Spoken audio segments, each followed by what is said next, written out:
Hello everyone, आज हम देखने वाले हैं रिफ्रैक्शन। तो चलिए शुरू करते हैं। देखिए, रिफ्रैक्शन एक्चुअली होता क्या है। ये एक फिनोमेना है, ठीक है। Phenomenon of bending of light when it goes from one medium to another. देखिए, जब लाइट एक मीडियम से दूसरे मीडियम में जाती है तो वो बेंड करती है, ठीक है। और इसी फिनोमेना को हम रिफ्रैक्शन कहते हैं। जैसे कि एक एग्जाम्पल देखिए, यहाँ पे लाइट इस तरह से इंसिडेंट हुई है, ठीक है, और ये इधर मुड़ गई है, सीधा ना जाके इधर मुड़ गई है। इसमें इधर सीधा ना जाके इधर मुड़ गई है, ठीक है। तो ऐसा जब होता है तो इसको बोलते हैं हम रिफ्रैक्शन, ठीक है। अब कोई ये एक्चुअली ये नॉर्मल है, ठीक है, इसको नॉर्मल बोलते हैं। तो ये नॉर्मल के तरफ मुड़ी है और ये नॉर्मल से दूर गई है ना। तो ऐसा क्यों होता है, इसके जो कुछ रूल्स हैं, जो लॉज हैं, वो हम देखते हैं। तो देखिए, फर्स्ट लॉ जो है वो कहता है कि अगर रेयरर से डेंसर में जाती है तो बेंड टुवर्ड नॉर्मल। जैसे कि एक मीडियम ये है, ठीक है, जिसमें कि आप इसको एयर कंसीडर कर सकते हो, ठीक है, एयर। और मान लो ये वाटर है, ठीक है। तो जब इंसिडेंट रे कुछ इस तरह से सरफेस पे फॉल करती है तो वो नॉर्मल के तरफ मुड़ जाती है। ये क्या है, नॉर्मल, ठीक है। तो नॉर्मल के तरफ मुड़ जाती है, सीधे ना जाके नॉर्मल की तरफ मुड़ जाती है। ठीक, कब? जब ये रेयरर से डेंसर में ट्रेवल कर रही हो तो, ठीक है। आर यहाँ पे रेयरर में लिखा है, ठीक है, डी से डेंसर। डेंसर समझ में आता है ना, मतलब कि घना है, ठीक है। जैसे कि आप सोचो कि आप हाथ पैर आराम से मार सकते हो, है ना, हवा में, लेकिन आपको पानी में मारने बोले थोड़ा सा स्पीड कम हो जाता है, ठीक है। इन द सेम वे अगर आप मान लो कि पूरा एकदम कीचड़ है तगड़ा सा, ठीक है, तो उसमें आप हाथ पैर को बहुत कम मार पाओगे, है ना। अगर पत्थर आपके सामने रख दे तो क्या आप हाथ वहाँ पे चला पाओगे? नहीं, ठीक है। तो डेंस वहाँ पे ज़्यादा हो गया है। तो जब भी रे एक मीडियम से दूसरे मीडियम में जाती है और अगर वो मीडियम रेयरर से डेंसर हुआ है, जैसे कि यहाँ पे देखिए डेंसर है, तो वो लाइट रेज जो है वो नॉर्मल की तरफ मुड़ जाती है, ठीक है। तो यहाँ पे एंगल ऑफ इंसिडेंस तो ज़्यादा, एंगल ऑफ इंसिडेंस क्या है, नॉर्मल और इंसिडेंट रे के बीच का एंगल एंगल ऑफ इंसिडेंस होता है, ठीक है। वो क्या है, ज़्यादा है रिफ्लेक्टेड सॉरी रिफ्रैक्टेड एंगल से, ठीक है। अब देखिए, जब कोई लाइट रेज डेंसर से रेयरर मीडियम में जाए तो वो अवे फ्रॉम द नॉर्मल होगी, ठीक है। वो ये नॉर्मल है, ठीक है। तो ये लाइट रेज जैसे कि यहाँ से आई है, ठीक है, तो ये सीधा ना जाके अवे फ्रॉम द नॉर्मल हुई है, ठीक है। तो एंगल ऑफ इंसिडेंस यहाँ पे एंगल ऑफ रिफ्रैक्शन जो है ज़्यादा है। एंगल ऑफ रिफ्रैक्शन जब ज़्यादा है इसका मतलब है कि वो लाइट रे है जो कि डेंसर से रेयरर में गई है, ठीक है। यहाँ पे ये भी लिख रखा है मैंने, डेंसर से जब रेयरर में जाती है तो वो bend away from the normal, तो नॉर्मल से अवे जाती है, दूर जाती है, ठीक है। सेकेंड लॉ क्या है, incident ray, refracted ray, normal all lie in the same plane. देखिए, यहाँ पे इंसिडेंट रे है, ठीक है, दूसरा क्या है रिफ्रैक्टेड, ये रे है, ठीक है, और एक नॉर्मल, ये तीनों सेम प्लेन में लाई करती है। और हम आप ये भी बोल सकते हैं at the same point of incidence, ठीक है, सेम प्लेन में भी और सेम पॉइंट ऑफ इंसिडेंस। ये हुआ है ना, पॉइंट ऑफ इंसिडेंस यही हुआ जहाँ पे इंसिडेंट रे आया है और यहीं से रिफ्लेक्ट होके गया है। नॉर्मल भी यही है, ठीक है। तो देखिए, यहाँ पे और भी बोल रहा है कि लाई इन द सेम प्लेन, सभी एक ही प्लेन में होते हैं। जैसे कि ये एक्स एक्सिस होता है, ठीक है, ये बाई एक्सिस है। तो अब थोड़ी ना एक जेड एक्सिस ऊपर का हो, अब तो उसमें नहीं ना है, एक ही प्लेन में होता है, ठीक है। Incident ray, refracted ray, normal सभी सेम प्लेन में होते हैं, ठीक है, all lie in the same plane.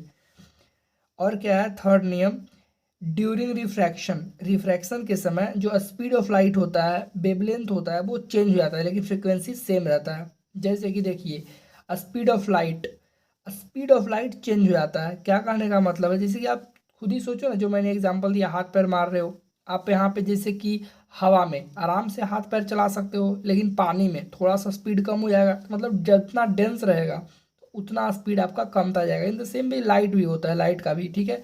अगर लाइट रेयरर से डेंसर में जा रहा है तो स्पीड कम हो जाएगा उसका, ठीक है। और वेवलेंथ भी चेंज हो जाएगा। भाई स्पीड चेंज हो रहा है तो वेवलेंथ क्या है, वेवलेंथ भी एक तरह का डिस्टेंस है, वो भी चेंज होगा, ठीक है।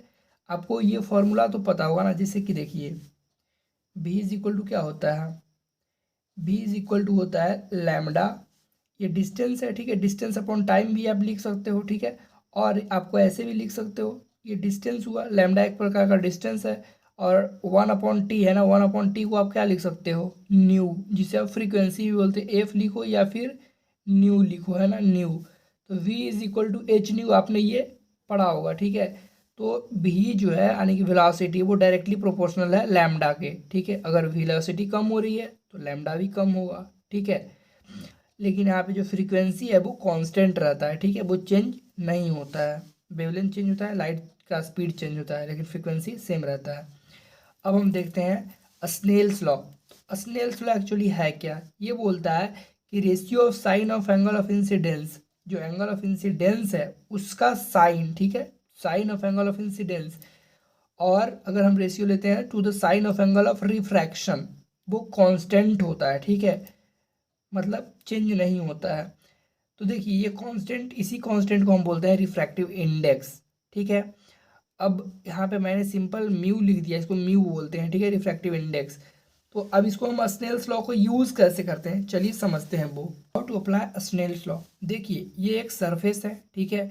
अब यहाँ पे एक मीडियम मैंने लिखा है, ठीक है, मीडियम है, मीडियम जो कि रेयरर है, और इधर डेंसर मीडियम है, ठीक है।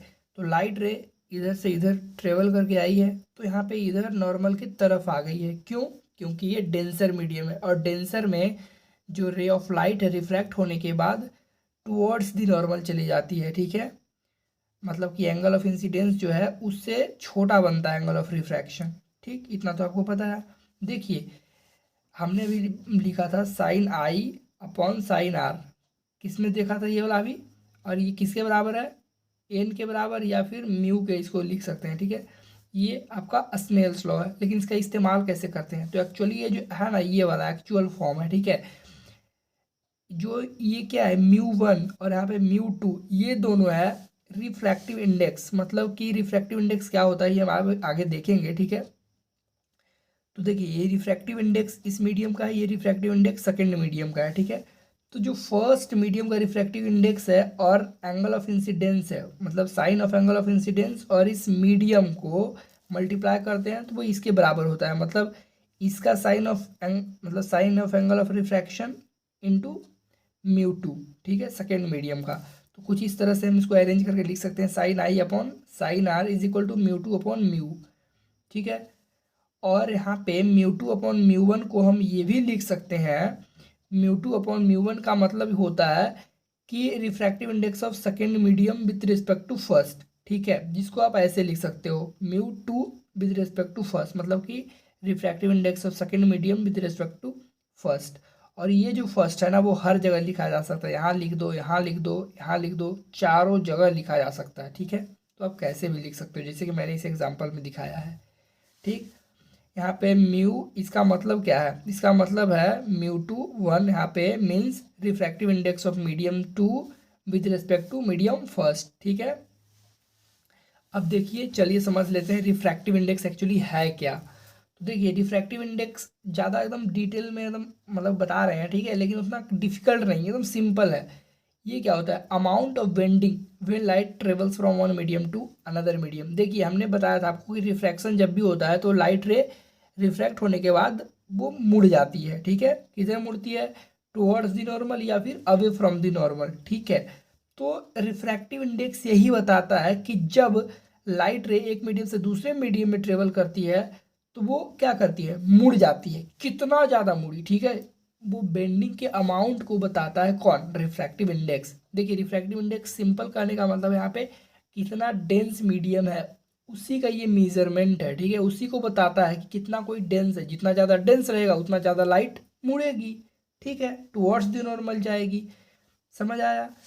और इसे हम कैलकुलेट कैसे करते हैं, एक्चुअली देखिए इसको कैलकुलेट करने का तरीका होता है रिफ्रैक्टिव इंडेक्स का, ratio of speed of light, vacuum में जो होता है स्पीड ऑफ लाइट का, स्पीड जो होता है लाइट का वैक्यूम में, to the speed of light in medium जिसमें हम कैलकुलेट करना चाहते हैं, ठीक है। और रिफ्रैक्टिव इंडेक्स को म्यू से रिप्रेजेंट करते हैं, ठीक है, म्यू इसको बोलते हैं, या फिर आप एम से भी रिप्रेजेंट कर सकते हो, ठीक है।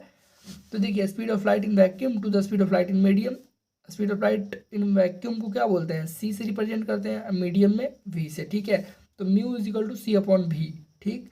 अब जैसे कि मैं कैलकुलेट करना चाहता हूँ कि एयर का रिफ्रैक्टिव इंडेक्स क्या है, तो देखिए सिंपल एकदम है, ज़्यादा कुछ डिफिकल्ट नहीं है। तो आपको पता होना चाहिए जिसका आप कैलकुलेट करना चाहते हो उसमें स्पीड ऑफ लाइट क्या है, ठीक है, क्योंकि भागा तो उसी से आप दोगे ना। जैसे कि देखो स्पीड ऑफ लाइट वैक्यूम में क्या है, 3 × 10⁸ मीटर पर सेकेंड होता है, मतलब 3 लाख किलोमीटर पर सेकेंड, है ना, आपको पता है ये। और जिस मीडियम में आप निकाल रहे हो रिफ्रैक्टिव इंडेक्स, जैसे कि आपको पता, आप सोच रहे हो कि रिफ्रैक्टिव इंडेक्स एयर का क्या होगा। अब एयर में जैसे कि लाइट जाएगी तो मुड़ेगी, कुछ कितना मुड़ेगी, ठीक है। तो आपको एयर का पता होना चाहिए। तो एयर का स्पीड ऑफ लाइट, स्पीड जो होता है लाइट का एयर में, वो अप्रॉक्स आप कह सकते हो कि वैक्यूम में जो होता है उतना ही होता है, मतलब कुछ कम तो होता है लेकिन उतना ही आप अप्रॉक्स मान सकते हो। जैसे कि मैंने ये सिंबल लगाया, ठीक है। तो यहाँ पे जब आप डिवाइड करोगे तो 1 आया, तो ये रिफ्रैक्टिव इंडेक्स एयर क्या आया, ठीक है, 1। लेकिन एक्चुअल में आता है 1.0003 आता है, ठीक है, 1.0003, जो कि आप अप्रॉक्स 1 मान सकते हो, ठीक है। तो ये रिफ्रैक्टिव इंडेक्स हो गया एयर का। अब ग्लास का आप निकालना चाहते हो तो क्या करोगे, रिफ्रैक्टिव इंडेक्स ग्लास का, तो जिसका निकालना चाहते हो ना उसमें स्पीड ऑफ लाइट आपको पता होना चाहिए। जैसे कि ग्लास में जो स्पीड ऑफ लाइट होता है वो होता है 2 × 10⁸ मीटर पर सेकेंड, ठीक है। तो आप ग्लास का निकाल रहे हो तो स्पीड ऑफ लाइट जो वैक्यूम है उसको डिवाइड कर दो ग्लास में जो स्पीड ऑफ लाइट है उससे, ठीक है। जब डिवाइड करोगे कुछ इस तरह से आया 3/2, ठीक है। 3/2 को करोगे तो 1.5 आएगा, ठीक है। डिवाइड करोगे तो 1.5 किसके लिए आया, ग्लास के लिए आया, ठीक है। इन द सेम वे आप अगर वाटर का निकालना चाहते हो, ठीक है, रिफ्रैक्टिव इंडेक्स ऑफ वाटर, तो आप निकाल सकते हो स्पीड ऑफ लाइट जो एयर में है, मतलब मीडिया वैक्यूम में 3 × 10⁸, और जो स्पीड ऑफ लाइट जो है वाटर में वो आप लिख सकते हो यहाँ पे, ठीक है। तो शायद अप्रॉक्स 2.25 होता है। तो इससे आप डिवाइड कर दो, तो जो डिवाइड करके आएगा वो रिफ्रैक्टिव इंडेक्स वाटर का हो जाएगा। समझ में आया। अब देखिए रिलेटिव रिफ्रैक्टिव इंडेक्स क्या होता है। तो रिलेटिव रिफ्रैक्टिव इंडेक्स भी ज़्यादा कुछ डिफिकल्ट चीज़ नहीं है, एकदम काफ़ी सिंपल चीज़ है। देखिए आपने दो मीडियम को जैसे कि निकाल लिया, ठीक है। आप जैसे कि ग्लास का निकाल लिया, वाटर का निकाल लिया। आप जानना चाहते हो कि ग्लास का रिफ्रैक्टिव इंडेक्स आपको पता है, ठीक है। ग्लास का रिलेटिव रिफ्रैक्टिव इंडेक्स क्या है, ठीक है। ग्लास का रिलेटिव रिफ्रैक्टिव इंडेक्स किसके रिलेटिव में आप निकालना चाहते हो, वाटर के। तो ग्लास का रिफ्रैक्टिव इंडेक्स क्या है विद रिस्पेक्ट टू वाटर, तो आप ऐसे निकाल सकते हो, ठीक है। जैसे ग्लास का निकालना चाह रहे हो, ठीक है। तो ऊपर जो है वो ग्लास का रखोगे रिफ्रैक्टिव इंडेक्स, नीचे रखोगे वाटर का। समझ आया। और देखो यहाँ पे जो मैंने लिखा है μ2, यहाँ पे रिप्रेजेंट करने का ये तरीका है, μ2 विद रिस्पेक्ट टू फर्स्ट, मतलब कि यहाँ पे जो refractive index of second medium with respect to first, इसको ऐसे लिख सकते हैं। सेकेंड मीडियम का जो रिफ्रैक्टिव इंडेक्स है उसका विद रिस्पेक्ट टू फर्स्ट, ठीक है, लिखने का तरीका है ये। अब देखिए जो स्पीड ऑफ लाइट होता है वो तो इन्वर्सली प्रोपोर्शनल है। आपको पता है कि जब म्यू, अगर स्पीड ऑफ लाइट किसी मीडियम में कम हो रही है, इसका मतलब क्या है, इसका मतलब है कि वो मीडियम क्या है, डेंस है ना, मतलब रिफ्रैक्टिव इंडेक्स उसका ज़्यादा है। तो ये किसके मतलब कि इन्वर्सली प्रोपोर्शनल होता है स्पीड के, ठीक है। मतलब कि अगर स्पीड घटते जा रही है इसका मतलब क्या है कि ये ज़्यादा है, ठीक है। रिफ्रैक्टिव इंडेक्स ज़्यादा हुआ तो स्पीड कम हो जाता है, आपको पता है ना। बस ये रिफ्रैक्टिव इंडेक्स क्या बताता है, एक्चुअली डेंसिटी को बताता है, कितना डेंस है ना। उसी में उसी के अनुसार लाइट बेंड करती है उसमें, ठीक। वेलोसिटी भी कम होता है, वेवलेंथ कम हो जाता है, फ्रीक्वेंसी चेंज नहीं होता है, ठीक है। तो ये कुछ इस तरह से रिलेटेड है। अब वेवलेंथ भी, जैसे कि यहाँ पे देखो वेवलेंथ भी उसी तरह से रिलेटेड है। वेलोसिटी कम हो रही तो वेवलेंथ भी कम होगा, ठीक। समझ आया, चलिए ठीक है।